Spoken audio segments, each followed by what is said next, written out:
Now let us look over these logical channels and transport channels which are present between RLC, MAC and physical layers. So what do these logical channels contain? They contain the information in the signaling radio bearers and radio bearers that RRC has assigned to them or mapped to them. So, as we have seen, the logical channels contain the information that is present from both the RRC signaling radio bearers as well as the radio bearers that are generating or traffic radio bearers that are coming from application layer. And this RLC layer actually provides the flow control to these information bearers.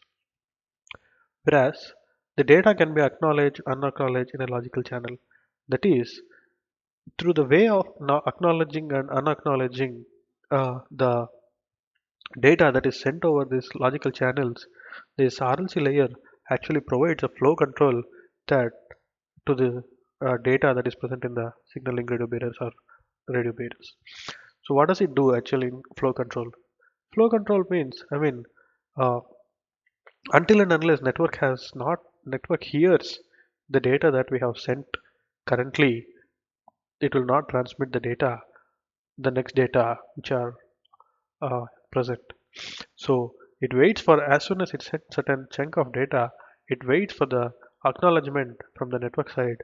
Then only after hearing this acknowledgement, it starts transmitting the next chunk of data. This particular mechanism is actually called as flow control. There are various techniques for flow control present currently, like a sliding window kind of thing, where acts and nags, based upon the acts and nag, the window size is reduced at the top or the left hand side or right hand side. You can go over it in your free time, what a sliding window protocol is. And these logical channels are actually divided into two particular subcategories. They are control channels and traffic channels. Let us go over these control channels first. So the first channel that is present here is broadcast control channel. So this is the control channel that is for broadcast data.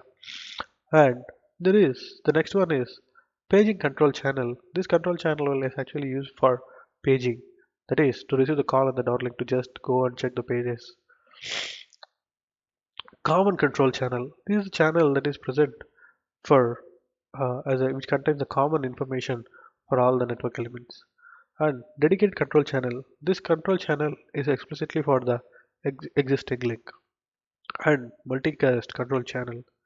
It is actually a multicast channel where the information that is present here will be transferred to the multiple clients.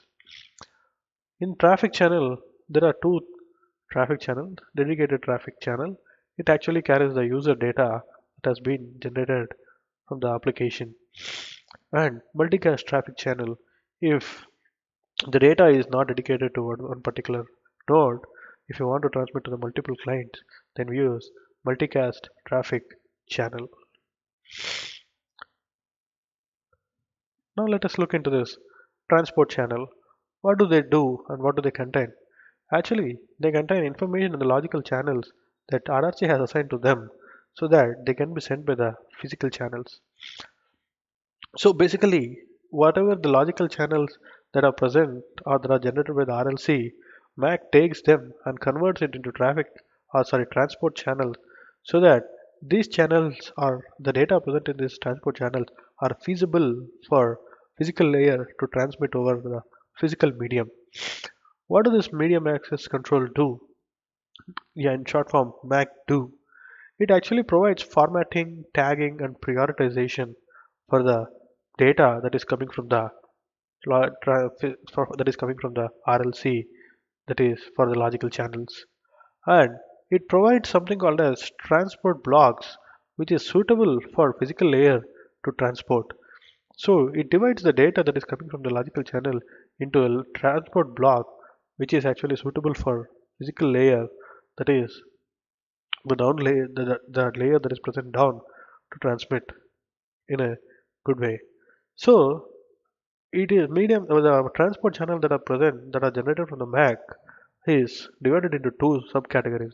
One is downlink transport channel and uplink transport channels. So Downlink control channels. It has broadcast channel. It actually contains system broadcast information. Next, paging channel (PCH). It actually contains the data that is present from the paging channel, which is present at the logical layer, and it is mapped to the PCH in MAC transport channel. It contains the paging information. Then comes the downlink shared channel. It actually contains user data and information that are being sent in the downlink from eNode B to UE. And multicast channel, it contains the information for broadcast services. And in uplink transport channel, there are uplink shared channel, which actually contains the user information and signaling information that UE wants to transport to the network. Then contains RAC channel, that is random access channel, which actually is in this we use this channel for initial acquisition and to establish a link. It actually contains actually limited information so as to network assign and give us the network resources.